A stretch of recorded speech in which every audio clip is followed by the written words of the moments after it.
Salve, salve meus guerreiros, salve, salve minhas guerreiras! Como é sempre bom ter vocês aqui novamente nas nossas aulas de filosofia e sociologia do nosso canal. Aqui é novamente o professor Alan Camargo e desejo boas-vindas a cada um de vocês.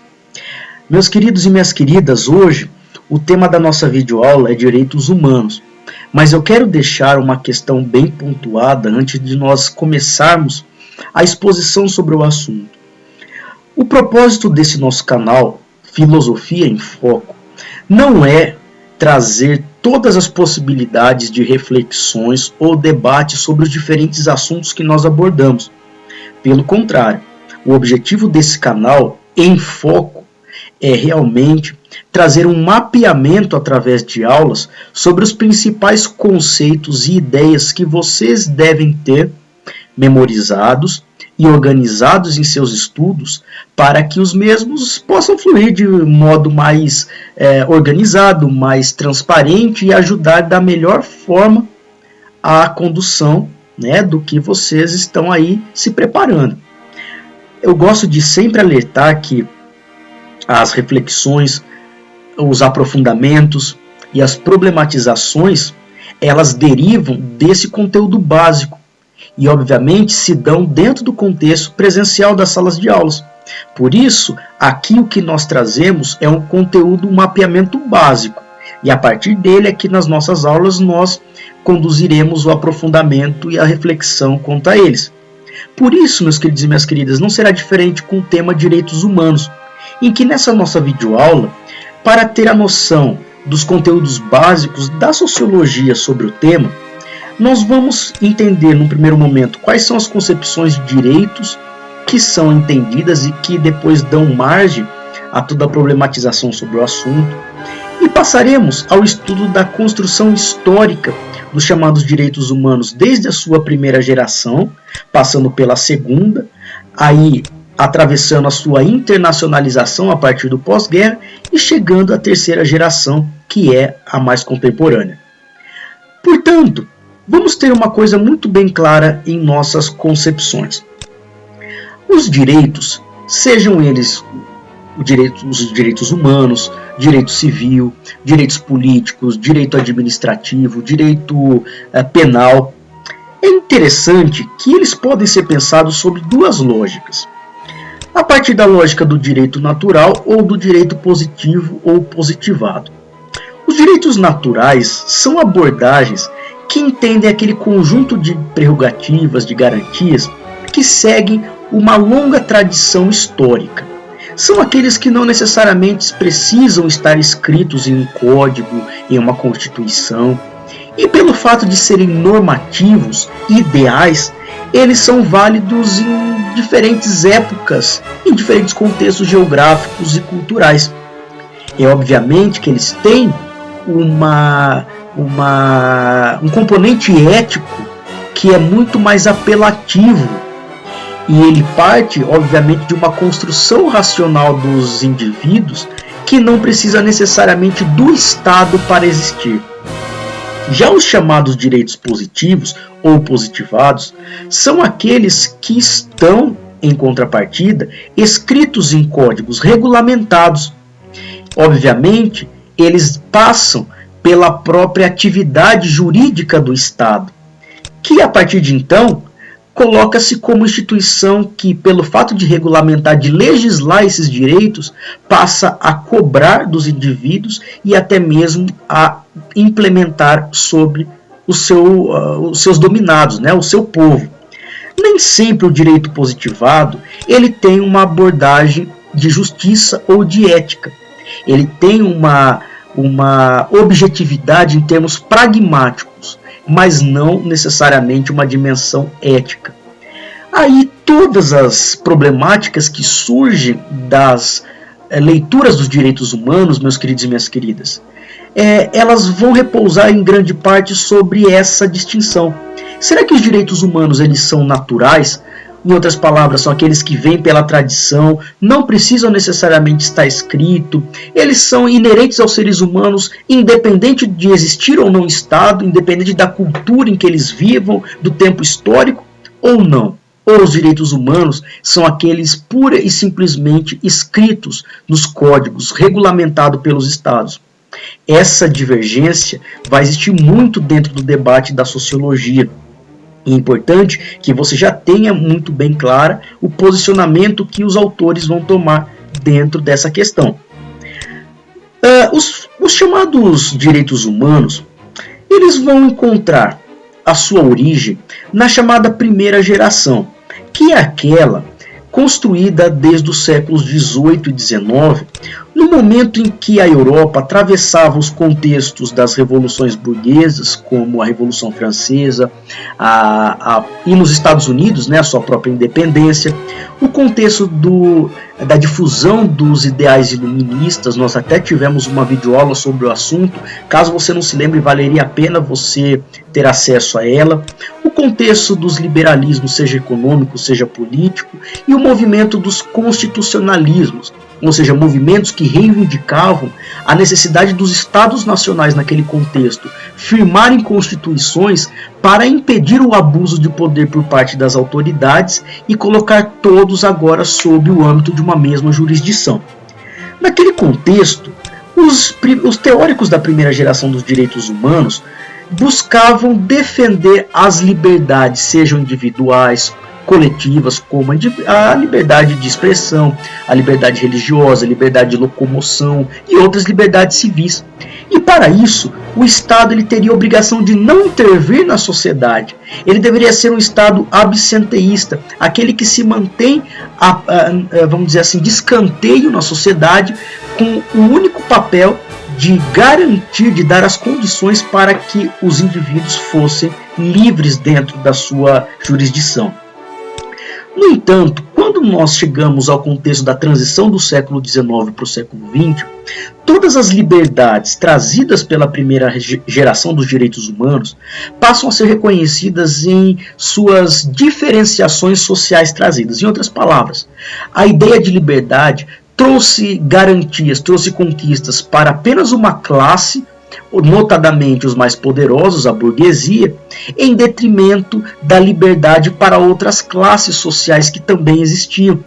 Por isso a segunda geração dos direitos humanos, aquela contextualizada já nesse momento dito, vai trazer como pano de fundo os movimentos proletários que reivindicavam participação, já que havia exclusão por parte deles, os movimentos socialistas, sejam teóricos, sejam pragmáticos, que se consolidam na Revolução Russa, e as constituições do México e da Alemanha, que vão pela primeira vez na história implementar as chamadas ideias da segunda geração dos direitos humanos.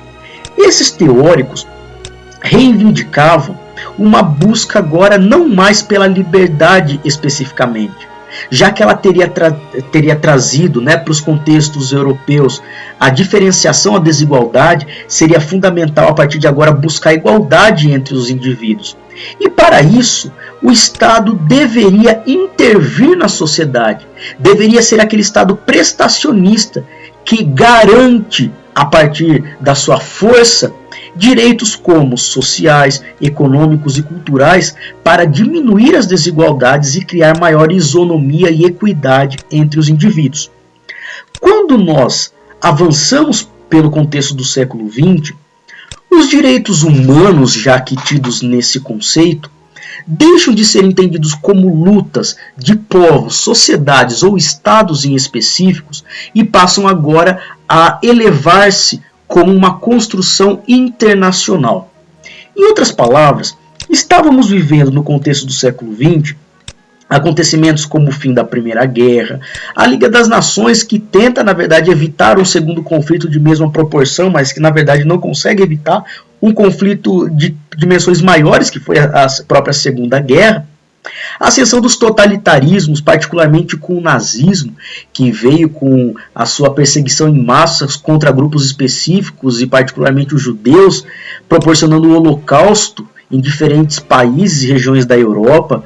Aí forma-se as Nações Unidas, mas no contexto das sociedades latino-americanas passam a se proliferar ditaduras que também implementaram políticas de perseguição, torturas e apreensões em massa contra os opositores do regime.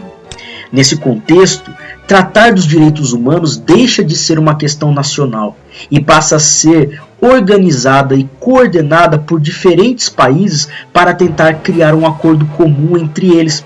Forma-se no contexto das Nações Unidas, em 48, a chamada Declaração Universal dos Direitos Humanos, que deve ser entendida como um rol, um tratado de pontos específicos sobre os direitos humanos, mas que não possui uma força jurídica vinculante. Em outras palavras, os países naquele contexto da Assembleia Geral, quando elaboram esse documento, eles não garantiram a ele um poder de ser cobrado dos estados, de ser colocado por goela abaixo dos seus países membros. Ele representa, na verdade, um consenso dos países membros, ou até mesmo como um modelo para que os estados se espelhem nele para elaborar as suas constituições, os seus tratados, os seus regulamentos jurídicos. É óbvio que muitos estados foram além dos rols positivados nessa declaração, e outros estados estão muito aquém do mínimo trazido por ela. A partir de então, os direitos humanos passam a ser entendidos como universais. Desde 48, os direitos humanos são abordados em sua construção histórica, são abordados como direitos que não são divisíveis entre si. Eles, na verdade, um dependem do outro, um complementa o outro, de modo a não poderem ser exercidos em sua individualidade, isoladamente, sem ferir o outro direito. Eles são irrenunciáveis, o ser humano ele não pode abrir mão desses direitos humanos, não é uma escolha da parte dele. Eles possam ser entendidos como inerentes a toda a comunidade de seres humanos. São inalienáveis e, além disso, são imprescritíveis. Em outras palavras, caso algum dos seus direitos humanos seja violado, a qualquer momento você pode ajuizar um processo para tentar ser indenizado contra a violação. Desde então, meus queridos e minhas queridas, constrói-se dentro do campo dos direitos humanos a chamada terceira geração, aquela mais contemporânea, aquela que se edifica a partir da Segunda Grande Guerra, em meio a acontecimentos históricos relevantes, como o contexto da Guerra Fria, que trouxe a própria crise dos mísseis, em que o próprio planeta e a diplomacia quase entrou em extinção, né? Momento da própria corrida espacial, da conquista do universo, do desenvolvimento das inovações técnico-científicas e também acompanhada pelo aumento dos impactos ambientais. Assim, a terceira geração dos direitos humanos não busca necessariamente a conquista de liberdades para os indivíduos, não busca necessariamente a tentativa de se criar uma equidade, uma isonomia entre os mesmos, como diria a segunda geração dos direitos humanos. A terceira geração vai reivindicar uma abordagem mais ampla, que vai trazer os direitos à aventura, à exploração, à apreciação do espaço sideral, o direito à paz, em decorrência de todos os conflitos mundiais do século XX, o direito à utilização, mas também à preservação e ao gozo do meio ambiente. São entendidos a partir de agora direitos que são difusos, direitos que devem ser notados nas diferentes instâncias e relacionamentos entre os indivíduos, independentemente de contextos históricos, geográficos, sociais, de sexo, de gênero e quaisquer outras distinções. Eles estão amplamente difundidos entre todos os indivíduos. Por isso, já que é inerente a todos nessa concepção cosmopolita do termo, passa-se a criar as noções de fraternidade, as noções de solidariedade entre os indivíduos. E é aqui, portanto, que se constrói a noção mais contemporânea sobre o que são os chamados direitos humanos. Meus queridos e minhas queridas, nós, na verdade, encerraremos essa nossa videoaula sobre direitos humanos com a noção de que é um conjunto de direitos que se constrói historicamente a partir do século XVIII e que, de acordo com os contextos históricos pelos quais esse conjunto de direitos passa, alguns desses direitos passam a ser reivindicados com maior ênfase, até nós chegarmos à terceira geração, que entende uma abordagem mais difusa dos mesmos, uma abordagem mais universalista dos mesmos. No entanto, os direitos humanos ainda não conseguem se libertar do grande debate entre se eles são de fato naturais ou se eles são positivos em sua essência. Entendo como ponto de partida para a sua reflexão e também para nós levarmos para a nossa aula presencial a importância de nós não cairmos nas limitações ou na superficialidade desses dois extremos. Talvez uma abordagem que consiga refletir, abrir esses dois extremos e encontrar todas as suas possibilidades decorrentes deles, nos daria talvez uma abordagem muito mais pós-moderna sobre o assunto. Uma abordagem que seria mais condizente diante do momento em que vivemos e até mesmo pelas problemáticas que os chamados direitos humanos sofrem hoje em dia. Meus queridos e minhas queridas, deixo aqui o meu forte abraço a vocês e realmente me coloco à disposição para esclarecer quaisquer dúvidas, para, enfim, refletir com vocês e construir o melhor conhecimento para o seu preparatório. Eu estou junto com vocês e, por isso, gostaria muito de receber quaisquer comentários, críticas da sua parte e até mesmo a sua curtida. Não deixem de se inscrever no nosso canal Filosofia em Foco, a sua participação aqui é fundamental para que ele cresça. Deixo a todos vocês novamente o meu forte abraço e espero vocês no nosso próximo encontro. Até mais, galerinha!